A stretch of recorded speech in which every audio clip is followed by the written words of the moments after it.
Hi guys, and welcome to another hobby hacker video. We're going to be using Blender today. We're using Blender 2.82. We're going to be making a multi-base for Kings of War, and we're going to be making this textured multi-base with a bit of a twist. We're going to have individual miniature bases that slot in to the multi-base, where the texture carries over across both the miniature base and the multi-base. Dead easy to do. Let's crack to it. So we're going to shift A, we're going to call in a cube. We're going to press N, we go into our item, and we're going to tell that cube that it wants to be 80 by 100. STLs in Blender are a funny old thing. Right now Blender thinks this is 80 meters deep by 100 meters wide. When this is exported to a slicer, it will see that as 80 millimeters by 100 millimeters. So there's our multi-base. Right now it's 2 mils deep. Let's go back to item, and that's the last thing we want to change. So the miniature bases are going to be 5 mils thick, and they're going to slot in to this base. So whatever's left after the 5 mils is going to be the actual base of the multi-base, and thus give it its strength and rigidity. For me, I want to keep that at 3 millimeters, because any less I just find the multi-base sort of moves and twists, especially in FDM. It's not great. So we've got a 3 millimeter base, a 5 mil miniature base or insert, so the whole thing wants to be 8 millimeters tall, which isn't too tall for a multi-base. Not too bad at all. So the last thing we're going to do before we can start editing this base is press Ctrl A, and if you look up here you'll see scale, so 40, 50 and 4. Now what that means is 40 times larger than what Blender thinks the original object is, 50 times larger on the Y scale and 4 times larger on Z. That's going to lead us to problems when we start editing. It's not going to edit every edge equally, it's going to edit each edge as a multiplier of that scale. So we're going to press Ctrl A, scale, apply rather, all transformations. We just need to do scale, but it's a good habit to just all transformations. Scale jumps to 1, and Blender sees this object as the size it's meant to be, the correct size. So all our editing, or if we wanted to hand sculpt on it, will all be correct from this point on. Hit tab, let's jump into edit mode.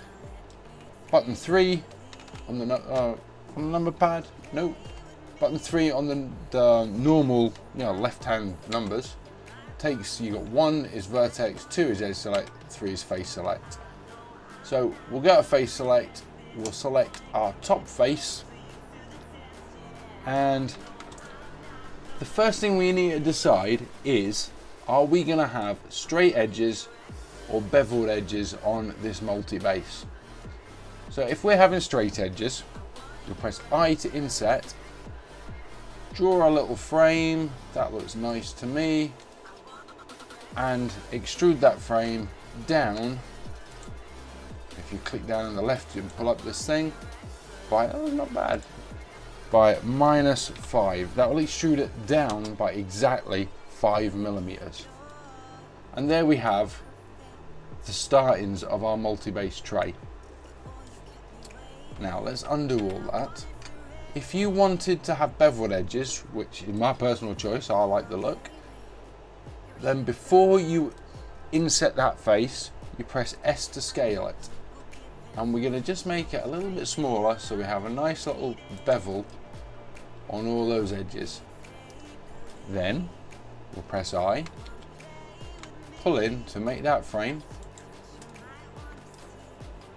and that's 1.8, so we can change the thickness of that frame. I'm going to make it 2 millimeters exactly, because it's a nice round number. And then we're going to press E to extrude, pull it down, and 5.6, very close. Type in -5. It gives it exactly 5 millimeters. That's us done. Back to object mode with the tab key. And yeah, I like that. It's looking good. That's my multi-base. Again, if you're doing square edges, all this is exactly the same. You know, you've just got square edges instead of beveled edges. So Shift A, let's pull in a plane. Size 2 meters. Let's immediately make that 80. Lovely. It needs to be bigger on one axis and smaller on the other, but yeah, for now that's good. Shift space G brings us our move kind of guy. Shift space S brings us our scale, and we can just scale it up this way. Let's go a little smaller. Ooh. If you press and hold Shift while you're maneuvering something, it enters sort of fine-tuning mode, which is what I've done there. And we'll scale it the other way. See, very fast. We're going to hit Shift and go into our fine-tuning mode. I just want it to overlap into the frame we made. Back to our move, and I'm just going to pull it down a little bit, not much at all. Yep, that's looking perfect. Right, the next thing we need to do when we're at this point is pull in a texture. So I've jumped online here, as you can see. I've gone to 3dtextures.me, which provides some pretty not bad free textures. I'm going down to the search bar, Lava 001.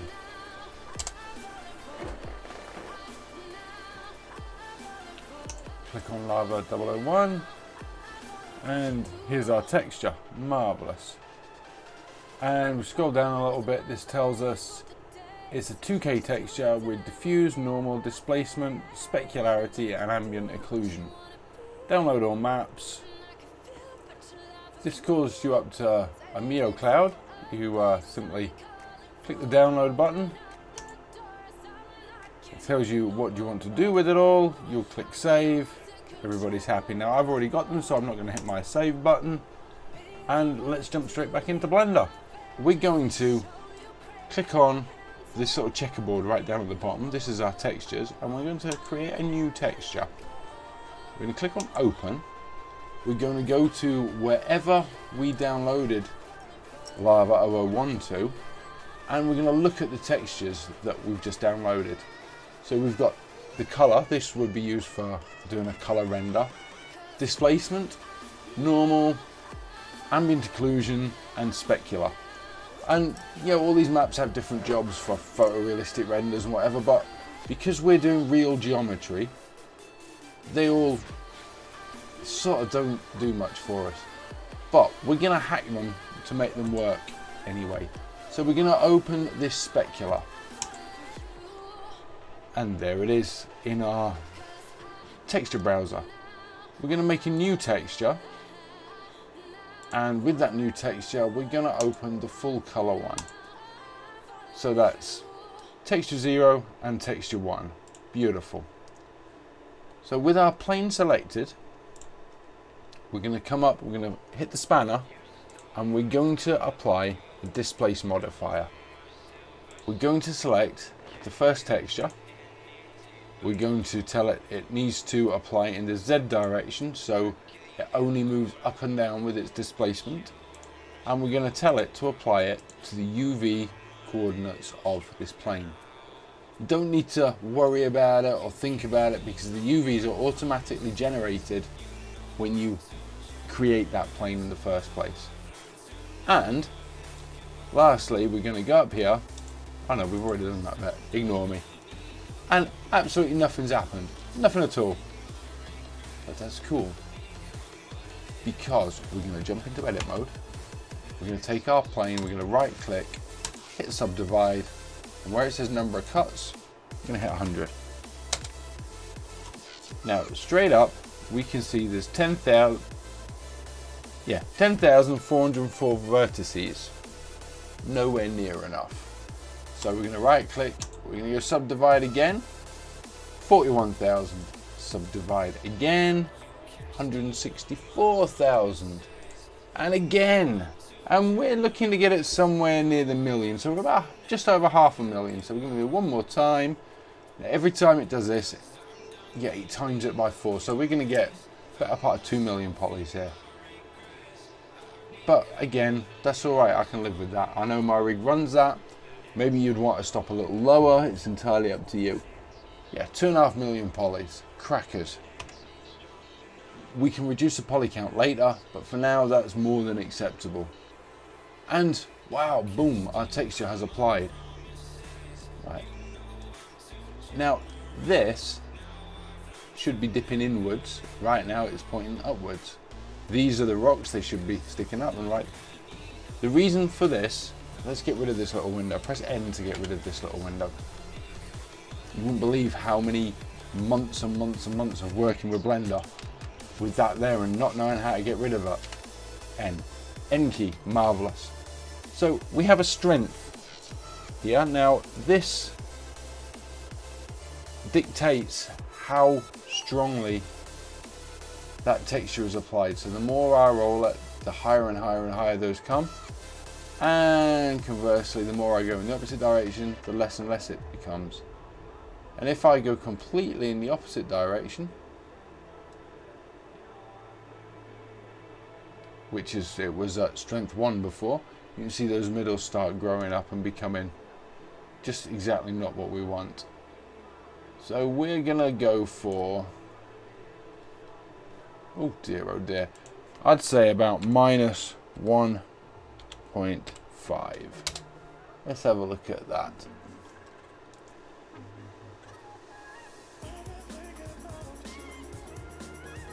Well, that's all very well and good, but if you look here where we have our lava valley, you see the way this slopes up. I'm not liking that. So we're going to jump back into our textures. We're going to click on that top folder.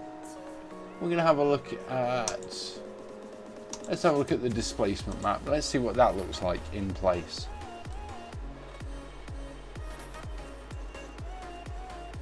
I see, now that looks kind of cool. There's areas of it I'm not loving, and it seems to be lacking a bit of detail, but all in all, yeah, that's not bad. That's acceptable. So what we're going to do is we're going to go back to our spanner and we're going to open a second displacement modifier.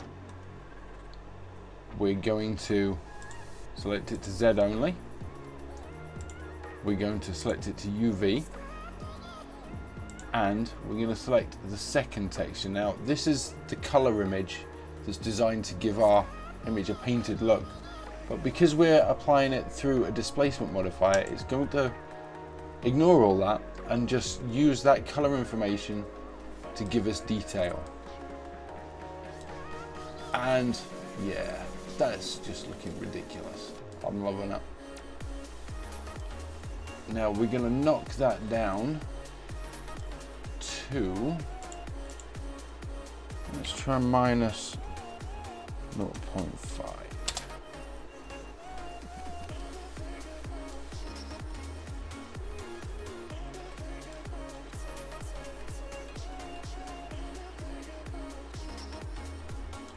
And if we turn it off and turn it back on again, you can clearly see how much more detail that is giving us. I'm going to tweak that down so that my edges are below the edge of this rim, and I'm just going to check it all the way around just to make sure I'm happy with that, because if any of my edges are sticking above that rim, it causes all sorts of grief later on down the line. I'm liking it. Now I'm going to see if I can make the channels a little deeper. So I'm going to go back to the first one, which is doing all our big work, our heavy lifting work if you like. I'm going to take that to -2.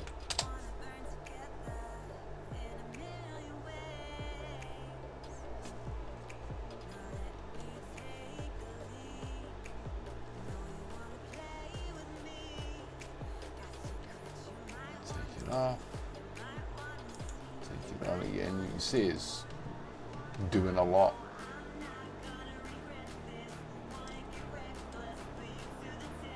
I think that's enough. It's a balancing act. The deeper it is, the easier it is to throw washers and stuff in, but because it's a lava base, you're going to be painting all these to be glowing, and then you're going to be dry brushing your blacks over the top. So you don't want them too deep, or it's going to be hard getting the paintbrush or the airbrush in there. I think that's pretty cool. So let's apply both of these. Right, we're going to take this plane, we're going to go to modifier, we're going to go to a Boolean modifier, and we're going to get a union because we're joining both these two items together. Wait a minute, I spotted something here. We have a little break here, so before that happens, so say it's you need to keep all your mesh below that frame.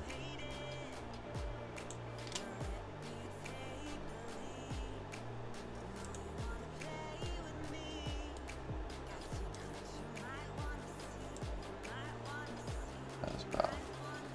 You'll find when your modifiers are turned on, you get quite a lot of system lag in certain areas, especially when you're playing with a couple of million polys. So you just turn it off. Yeah, nice. I'm pleased I spotted that because it keeps this nice crisp edge, which is, you know, something that I value quite highly in my multi-bases. Right, we're going to go back to that Boolean modifier now that we know it's in the right place, and we're going to go to union, and in the object box we can either click it and select the object we know it is, or if you have a lot of objects and it's getting confusing, you can click this little dropper and it tells you what object you're pointing at. Now we know we want to join this, which is selected, to the frame. So we click it and it'll take a little time to think. Now if I turn off the cube up here, I can now see with just plane selected, which was just this section, I now have one complete solid mesh of both items. So that's cool. It's worked. I apply. Lovely. There we go. Now there's more to just doing that. Now if that was printed in resin, because of the nature of resin printing, it would absolutely work, but it could throw up several errors and several issues. Now if that was printed in FDM, it would still, even though we've just joined them together, try and print them as two separate objects, and that's because they're not truly manifold.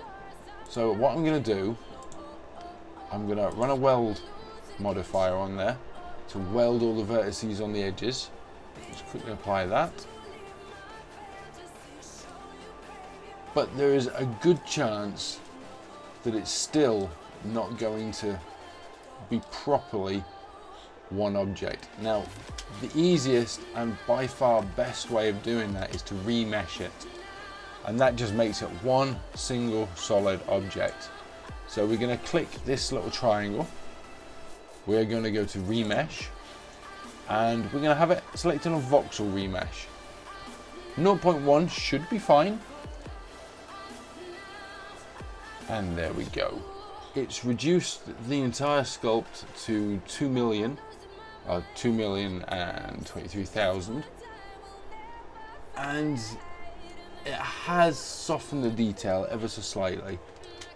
But as far as I'm concerned, that is more than good enough. Any detail we lost, I think it's safe to say would be too small to print anyway. Now, bases. We're going to Shift A and we're going to make a cylinder.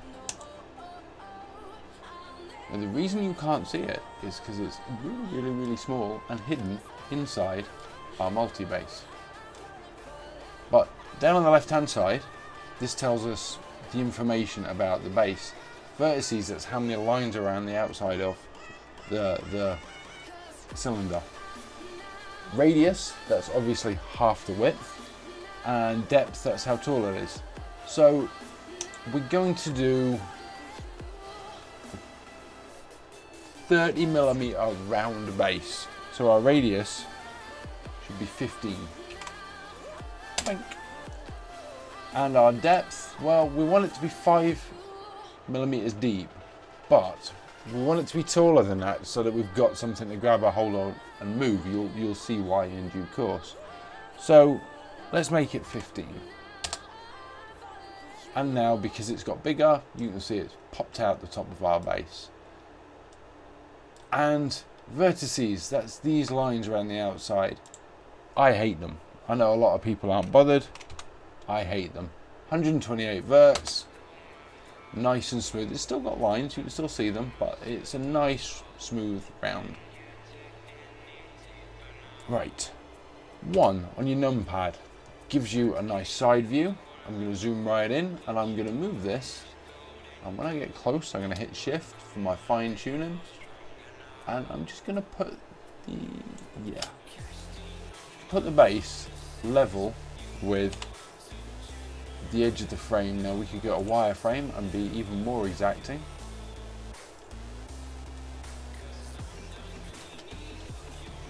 It seems a tiny bit too low there.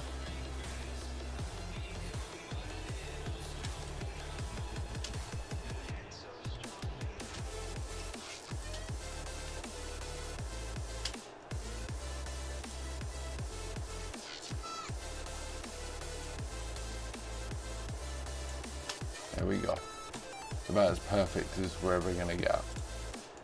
So there we have our base.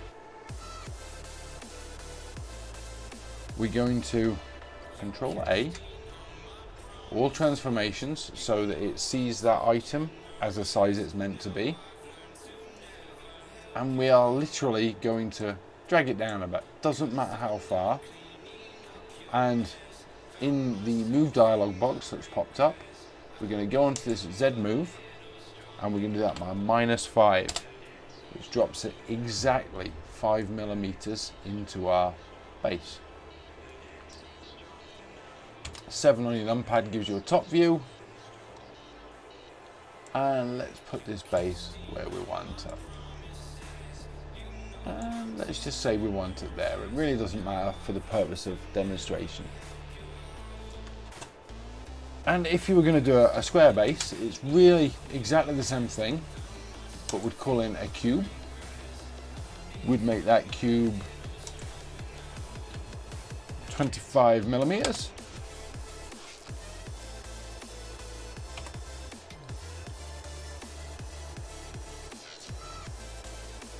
We'd line that cube up.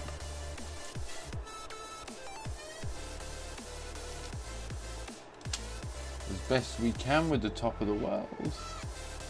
Again, press your shift to get this fine tuning.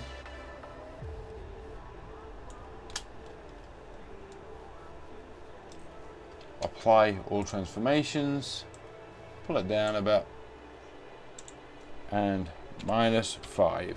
That sinks it exactly 5mm into our base.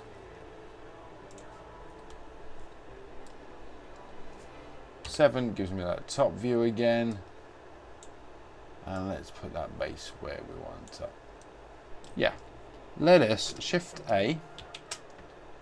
Let's call in one more cube.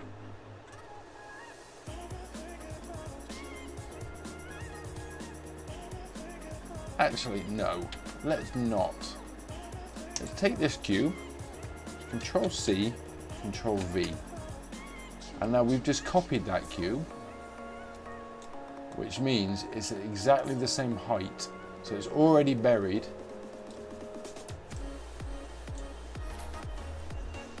5mm down into our sculpt.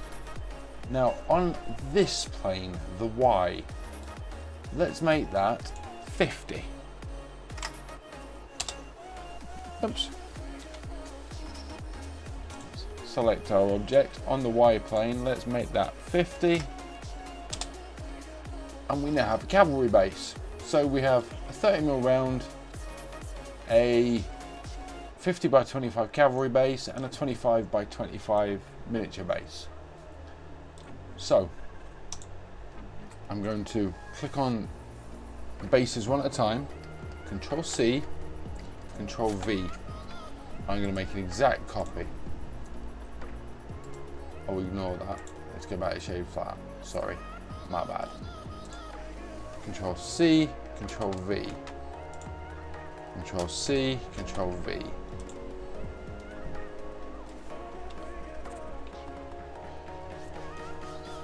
Now you can see up here, these are cylinder, cube 2, cube 3 copies, cube 1, and where are we? Cube 4.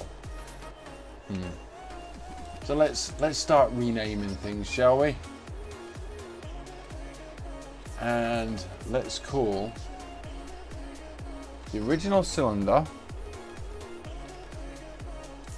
double click that, base 1. And let's call the copied cylinder cut 1. Now let's go to cube number 2 and let's call that base 2, and let's find the other half of it. There we go. And we're going to call that cut 2.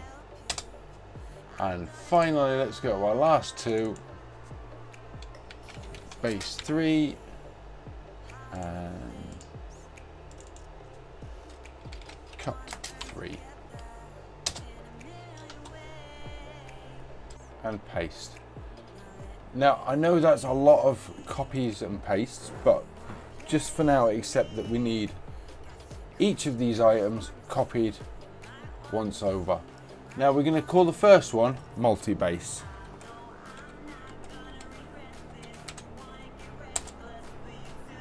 And we're not going to bother naming the second one.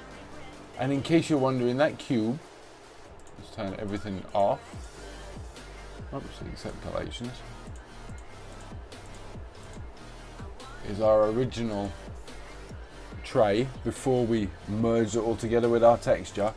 And in very much the same way, this copy here that we're just keeping, it's called Plano 1, is again going to be just a spare part. So for now, we'll just leave it called that. So let's call up our 3 bases that we've called cut. Now then, you're going to have to bear with me a little here. This is a 30mm round base. Go to top view, that's 7 on your number pad. If we cut a 30mm hole and we make a 30mm base, they're not going to plug into each other because the tolerances in 3D printers, while they're good, they're really not that good. They're really close, but just not quite. Now I like to put a 1/2 mil gap all the way around my base. You can make that gap as big or as small as you like, but for me, 1/2 mil, that covers it. It usually works in resin without any or very, very little sanding, and it absolutely every time works on my FDM printer, so it's a good size. And to achieve that, I'm going to change the X and Y dimensions of the object, in this case the circle, by 1mm. So the whole thing's 1mm wider. That gives me 1/2 mil all the way around. So that becomes 31. Press my tab key to jump to the next field. That becomes 31. And it's just 1 mil bigger. I'm going to jump into the next. That becomes 26. That becomes 51. Again, it's 1 mil bigger, and that becomes 26 and 26. 26 and 26. Now, I've chosen to do it that way and not with the scale tool, because if I scale it, it will grow in all directions, including Z. And I don't want that. I just wanted it to scale up on the X and Y. So I've done it manually by typing in the numbers, and that's perfect. So we now have our base, we now have our shapes ready to cut out of that base, and that's why they're called cut. So it's the base we're going to be working on, so we select the base, we go on the spanner, and we go to Boolean modifier. Now we want to do a difference. We'll cover intersect, we've already looked at union, but for now it's difference. That's going to cut out one shape from the other. So we've selected the base, which means that's the one that's going to get cut, and then whatever we select next is the one that's going to do the cutting. So let us start with cut 1.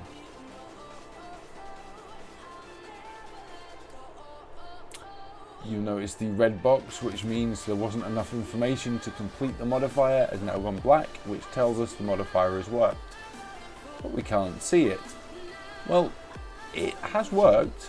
If we turn off cut 1, just click its eyeball, make it invisible, you'll see what's underneath it is a lovely Boolean cut into our base. It's worked fine, so we can apply that.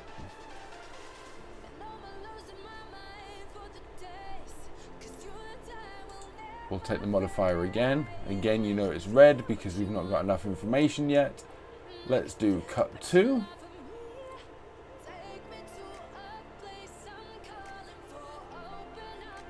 Again, let's turn cut 2 off, and you can see it's done a lovely job. We'll apply that. So we can hit our apply button. Happy in the knowledge that we've now got our 3 cutouts from our base. Now this is multi-base, and we're going to hide it. Let us call back bases 1, 2, and 3. Go to these one at a time. Go to Boolean, and this time we're going for the intersect.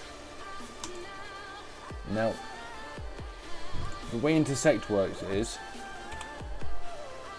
let's go to wireframe mesh. Let's zoom in a bit. We can see the orange is the object we've got selected, and you can see that is pushed into this base we have at the bottom. Intersect means that the areas of overlap, you know, the bit where this is pushed into this, are the only bit that will be kept. So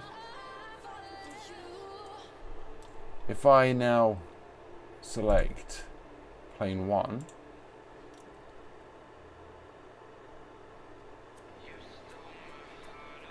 you can see that immediately it's squashed it down to follow the curvature of plane 1. So I then turn off plane 1, and you can see I'm just left with a base. So I'm going to apply that.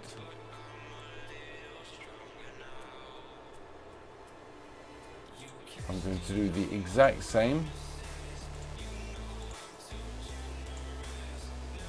with the other 2.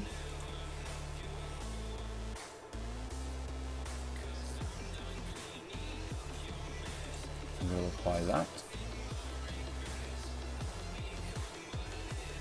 And lastly, I'm going to do the same here.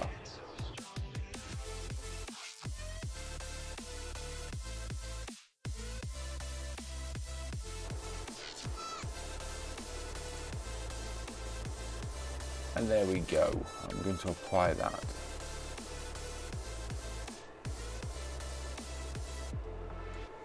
Three bases. We switch on multi-base. Ching. And you can see our 3 bases. You can see how the texture lines up beautifully. You can see we've got that perfect 0.5 mm gap all the way around the edge of each base. And as I said, you can set this sized gap to whatever you want. So if you want to make it 1/4 mm all the way around, you simply make your cut piece 0.5 mm bigger.